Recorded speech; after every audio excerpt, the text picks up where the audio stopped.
Welcome back. I am so excited for the message this morning. We're going to get straight into it. So let's welcome our lead pastor, Pastor Gregory J. Williams.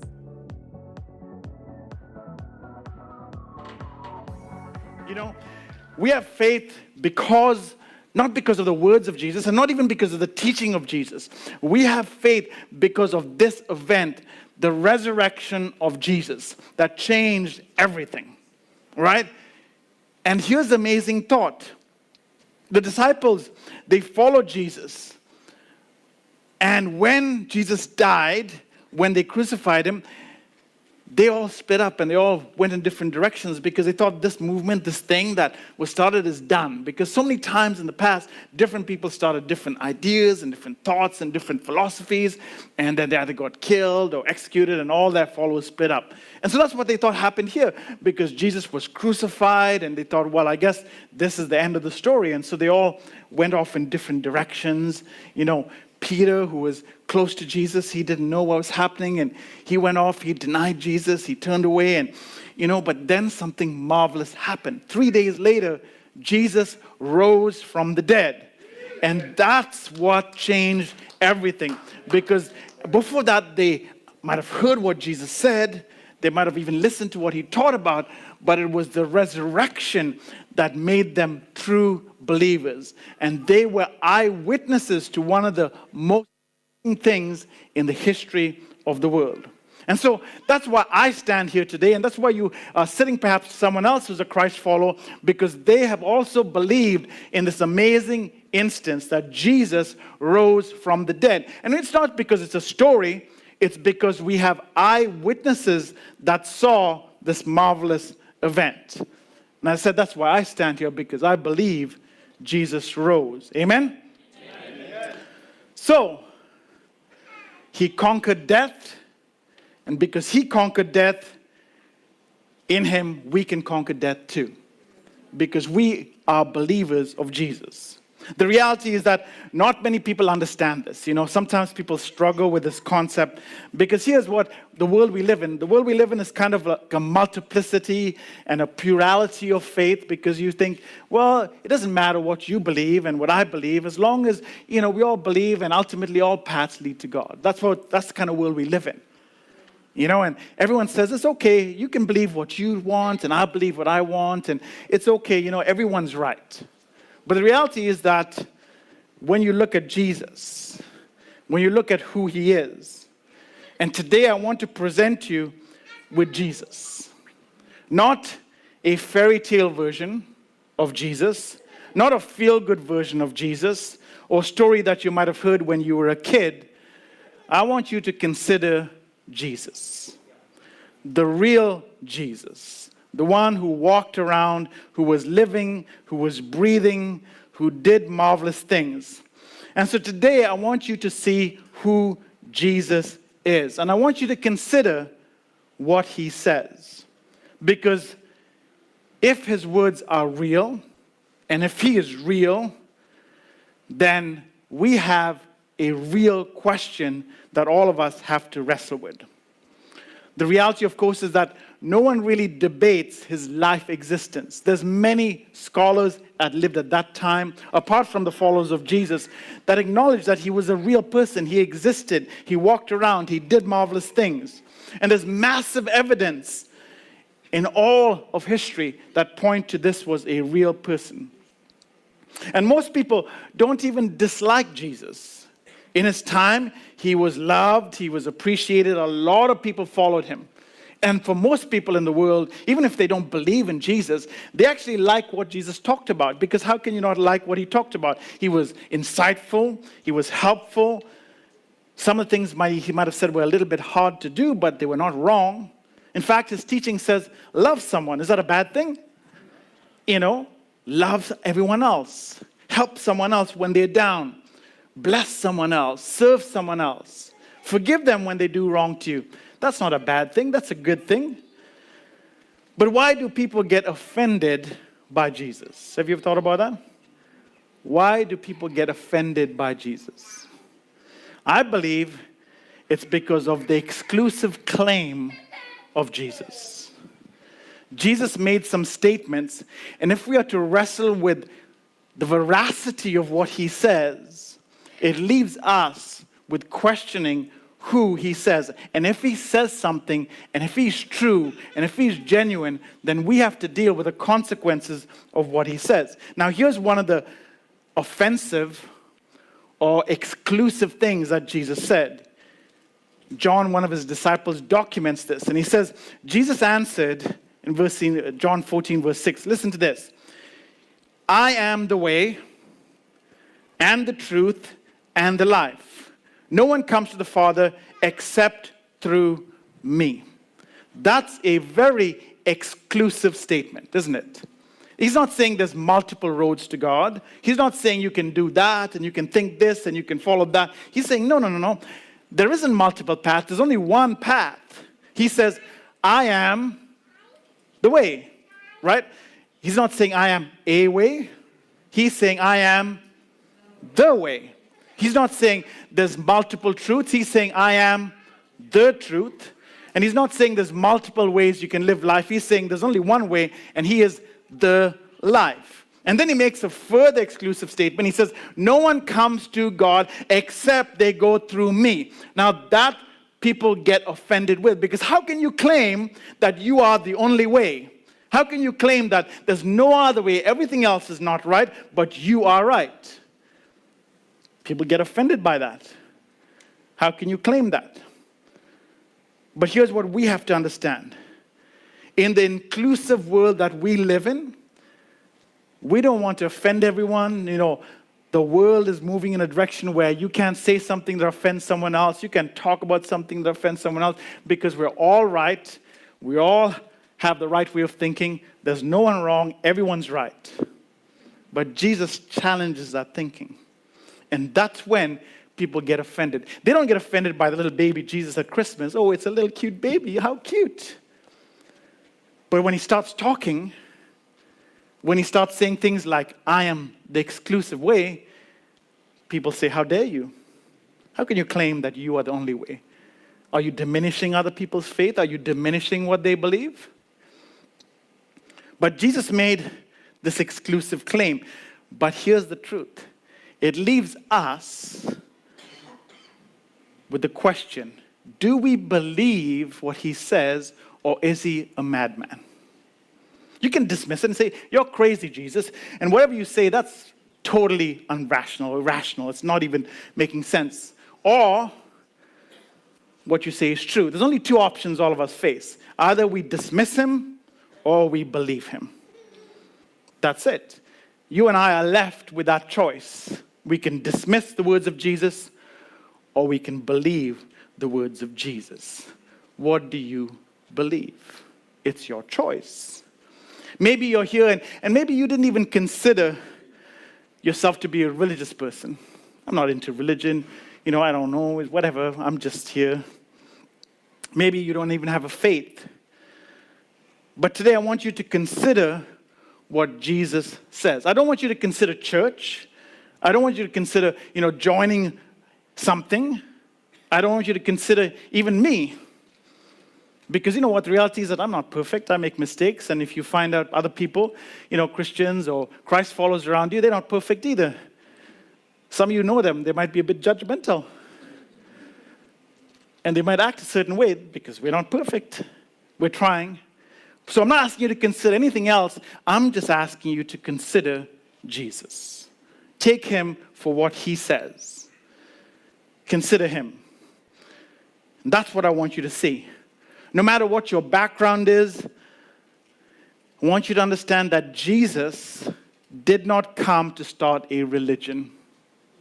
That's not what he came for.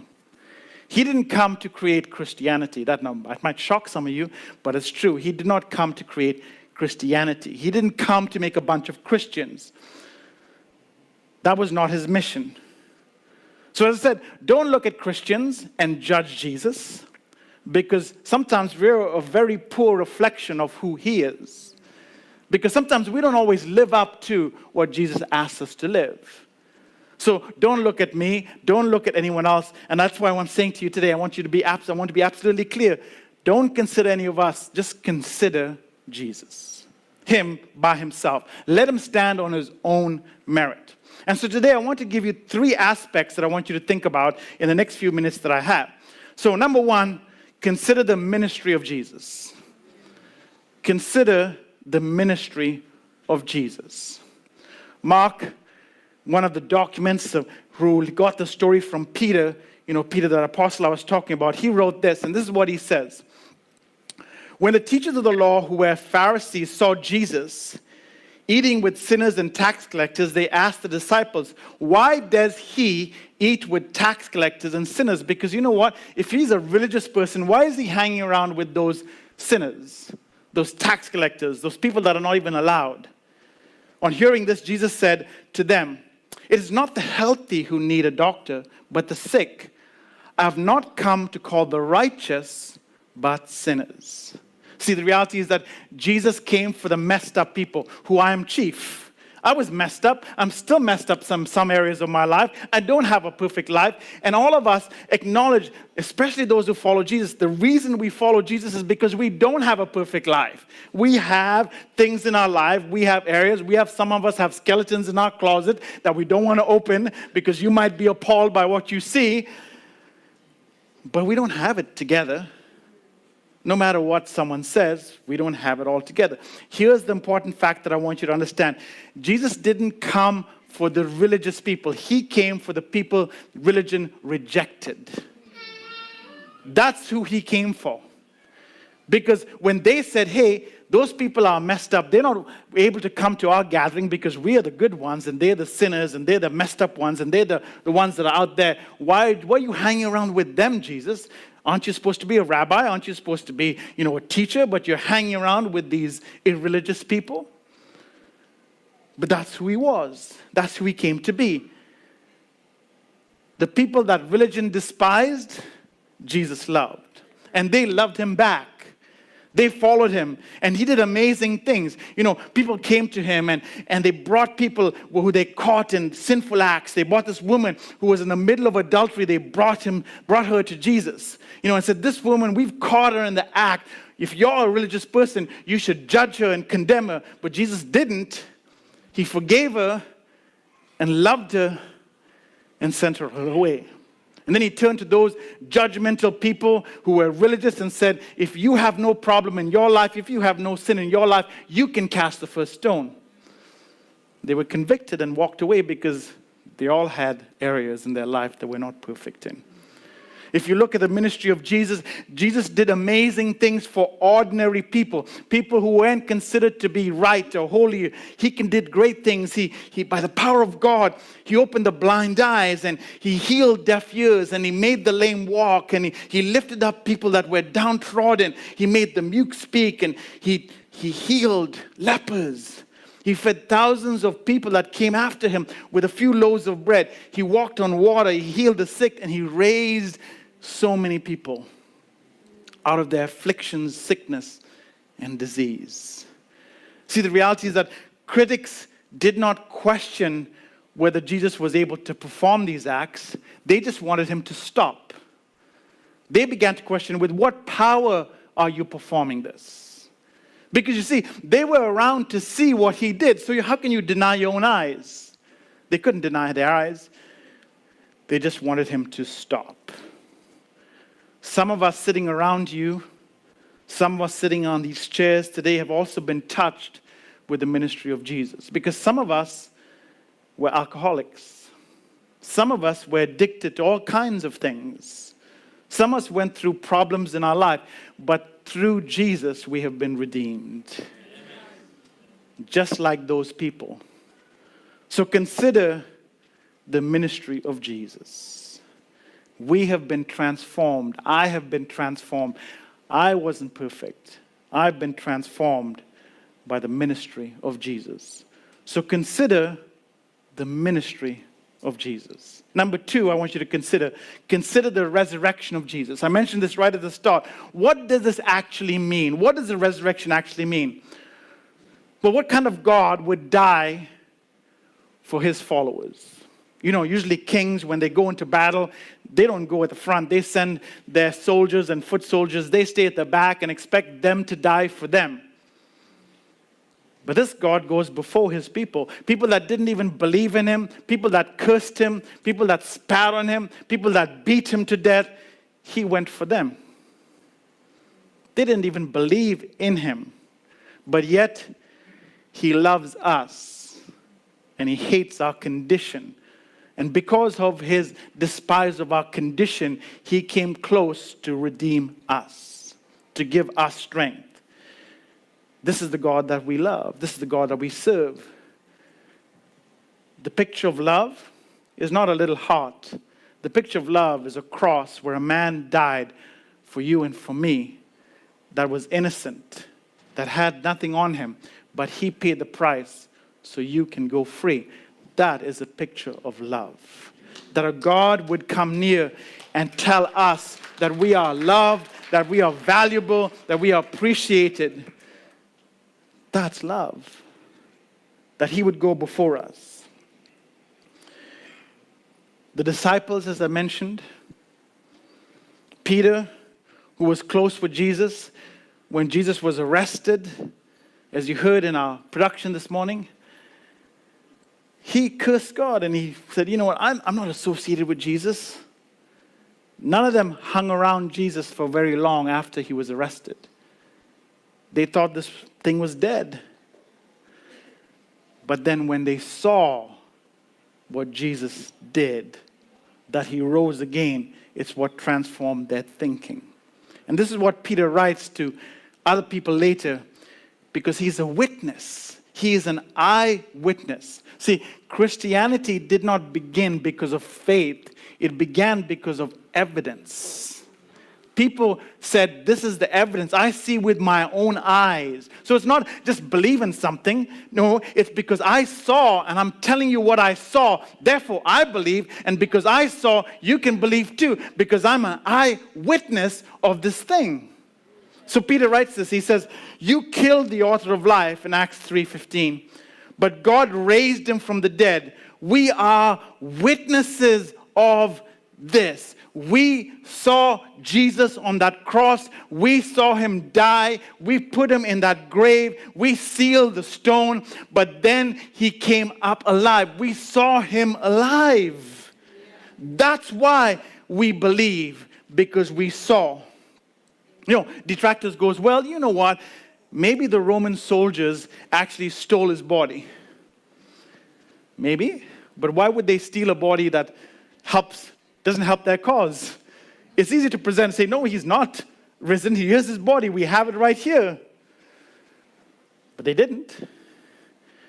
The enemies could have presented a dead body if he was there, but they didn't. Some people say, well, the disciples came in by night and stole the body away just to fool. Really? Some unarmed guys who had no training were up against one of the greatest forces, the Roman soldiers in that time. They somehow overcame a Roman army and sneaked in when these soldiers were standing right there, and on pain of death, if they let them in, they would die. They just let them in? No. Do you really expect any rational thinking human being to believe that 11 small town, uneducated, average men devised the most elaborate and deceptive scheme in history and pulled it off against a world superpower that conquered the world? Is that rational? Do you think that these 11 guys did that and then go ahead and say, we're going to die for this lie? Would you die for a lie?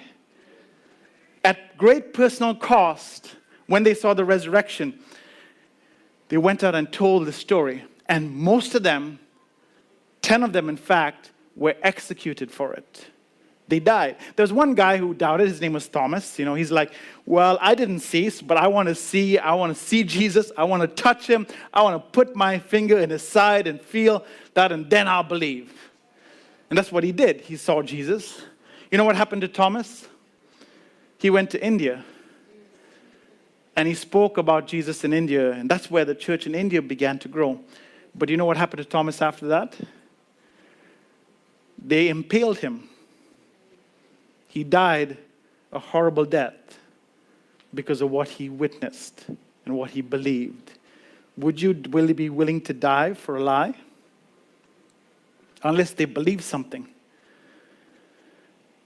Consider the ministry of Jesus. Consider the resurrection. Millions of people around the world believed and followed based on eyewitness accounts of what happened with Jesus.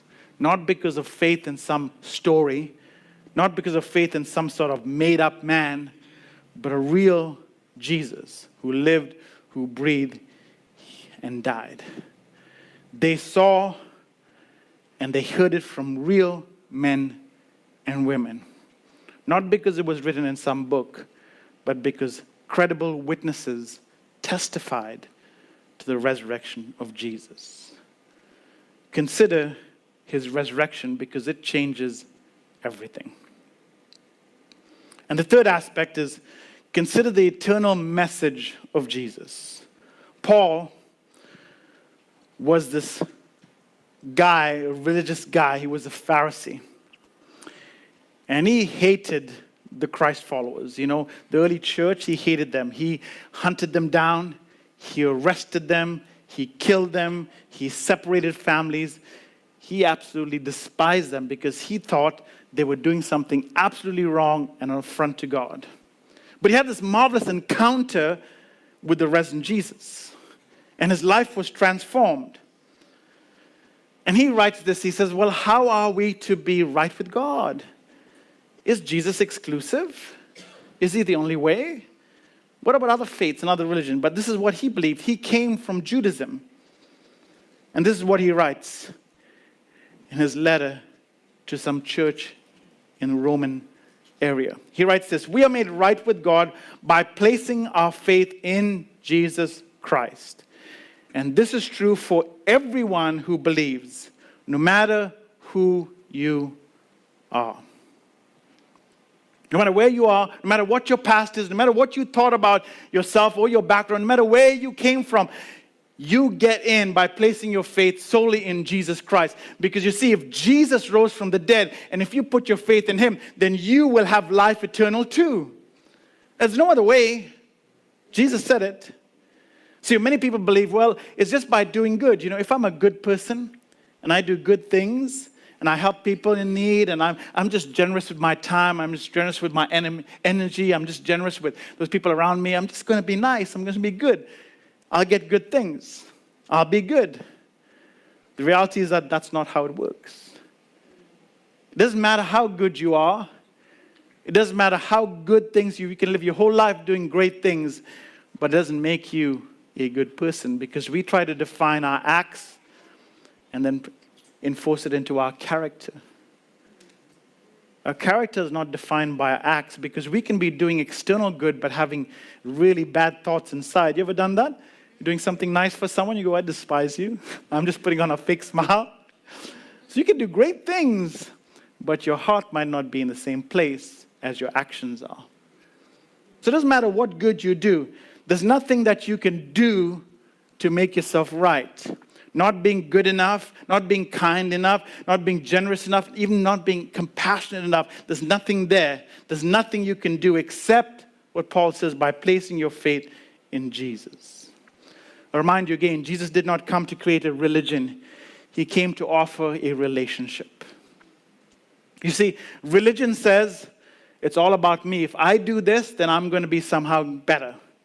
If I meditate enough, if I do this enough, if I give enough, if I sacrifice enough, then I will be better. But Jesus says, it's not about what you do, it's what I already did for you. Religion says, if I obey God, if I obey a deity, if I follow all the rules, then somehow that deity will love me. But Jesus doesn't say that. Jesus says, I love you regardless of what you do. And I obey because you love me first. Not because I have to, but because I choose to. Religion says it's all about what you do. You have to do this. But Jesus says it's all of what God did. Religion says it's about your performance. Well, Jesus says it's about what I've done. You don't have to do anything. If God is truly God, why do you need to do anything? Right? If he's God, he can make a way. Why do you need to somehow do something to please a deity? If he's so great, he can do it himself. Jesus says, I am. That's why I did it. Because that's who he is. So consider the message of Jesus. He offers us an ongoing and eternal relationship. He makes us right because of what he did, not what you have to do. We can be loved no matter where we came from, no matter our past. We can be accepted, we can be forgiven, we can be welcome home, all because of what Jesus did, not what you have to do. So here's this question again. The question that I posed to you right at the start. If someone claims he is the way, and he predicts his death, and then he predicts his resurrection, and then he dies and he rose again, is what he claimed to be true or false? You get to decide. And if he claimed that he would die and rise again, and his words that he says, if that is true, then what if his other words are true too? Right? If he said, I'm going to die, I'm going to rise again, and that's exactly what happened, then can you dismiss everything he says? Is his words true, or is he a madman? That is the only thing you have left. He is either true or he's not. And all of us get to decide for yourself, is he true? I can tell you what I believe. I believe that his words are true. I believe he says what he says. I believe what he said is true, and he proved it, and he rose from the dead. And therefore, I'll stick with him because he proved it. No one else in the history of the world has done that. You can search out anywhere. You can read volumes of religious studies anywhere you want, and I challenge you to do it. But nowhere else would you find that. And that's what makes Jesus unique. Consider Jesus. And so what I leave all of you with is this question. I want you to think about this as we bring this to a close. Question one, I want you to think about.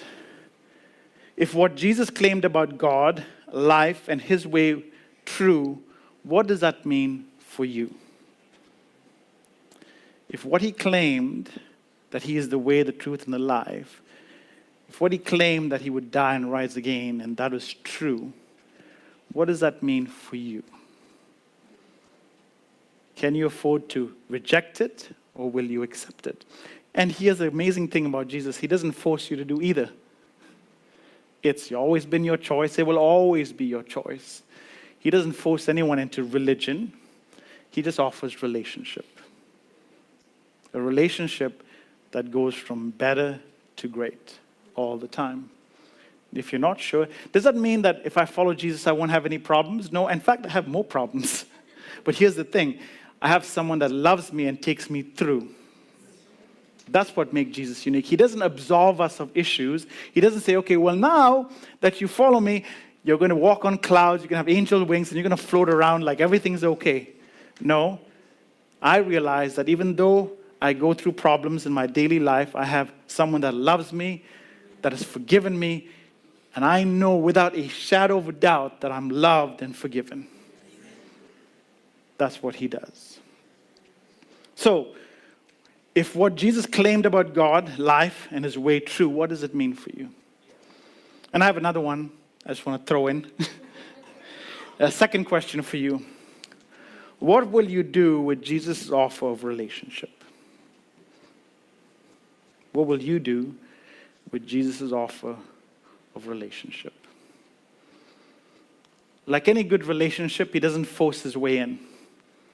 Like anything that lasts and is good,